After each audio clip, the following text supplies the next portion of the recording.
Welcome to Online Driver's License Renewal.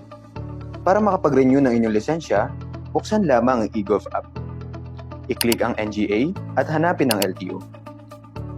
Piliin ang online driver's license application. Pindutin ang Complete Your Profile to continue. At kompletuhin ang Online Driving Enhancement Program at kumuha ng medical certificate. Kapag pinindot ang ODEP, mag-register at mag-selfie. Magbayad, simula ng online learning journey. Kailangan lamang manood at kumpletuhin ang mga learning materials na tatagal ng 5 oras. Pagkatapos, maaari nang kumuha ng exam. Kapag nakumpleto na lahat ng topics, makakatanggap na ng ODEP certificate. At maaari nang bumalik sa eGov app. Para naman sa medical certificate, mag-book lamang ng appointment. Piliin ang inyong preferred date at time. At sagutan ang medical history questionnaire. Magbayad para sa medical examination. At sa araw ng inyong scheduled appointment, pumasok sa teleconference room kung saan may naghihintay na doktor.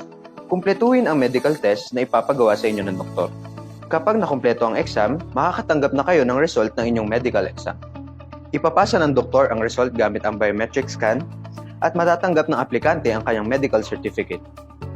Kapag may ODEP certificate at medical certificate na, pindutin muli ang continue. I-upload ang harap at likod ng inyong driver's license. At automatic na i-analyze ng AI ang inyong data. I-check kung tama ang impormasyon at punan ng kulang. Pindutin ang next at ilagay ang inyong address. I-double check ang mga detalye ng inyong lisensya. At i-upload ang photo at signature para sa inyong driver's license. I-review ang lahat kung tama ba ang mga nakalagay na impormasyon at maaari nang isubmit ito.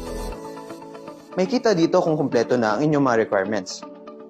Pindutin ang Apply Driver's License at piliin ang Renewal.